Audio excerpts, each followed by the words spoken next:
जर तुम्हाला सतत अशक्तपणा जाणवत असेल, त्वचा कोरडी पडत असेल, हाडे किंवा सांधे दुखत असतील किंवा बसल्या बसल्या हातापायांना गोळे येत असतील, तर हे कॅल्शियमच्या कमतरतेचे सुरुवातीचे लक्षण असू शकते. वयाच्या 40 नंतर शरीरातील कॅल्शियम झपाट्याने कमी व्हायला सुरुवात होते आणि जर वेळेत लक्ष दिलं नाही तर हाडे ठिसूळ होतात.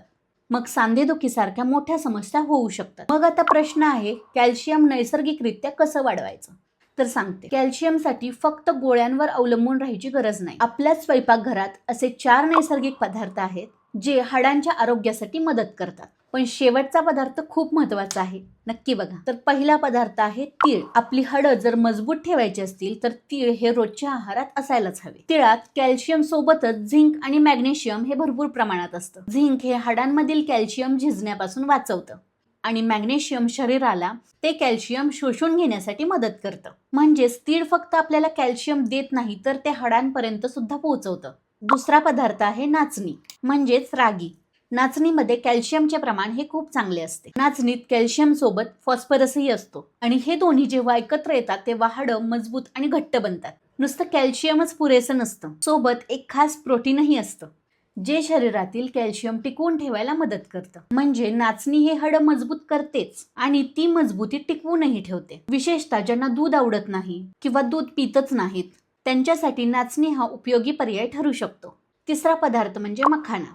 मखाण्यात कॅल्शियम सोबत मॅग्नेशियमही असतं आणि मॅग्नेशियम शरीरातील व्हिटॅमिन डी ऍक्टिव्ह करतं आणि तेच व्हिटॅमिन डी कॅल्शियम नीट शोषून घ्यायला मदत करतं. म्हणजेच मखाना खाल्ल्याने जेवणातील कॅल्शियम शरीराला जास्त चांगल्या प्रकारे वापरता येतं.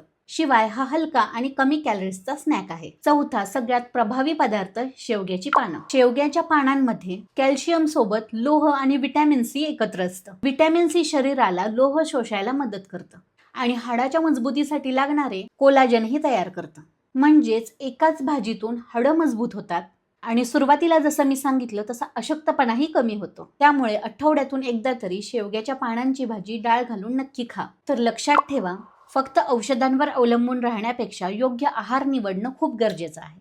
हे 4ही पदार्थ नक्की कसे आणि किती प्रमाणात खायचे याची सोपी पद्धत जाणून घ्यायची असेल तर कमेंटमध्ये प्रमाण असं लिहा. मी याची सविस्तर माहिती तुम्हाला पाठवून देईन. तर आजपासूनच हे 4 पदार्थ तुमच्या आहारात समाविष्ट करा आणि फरक स्वतः अनुभवा.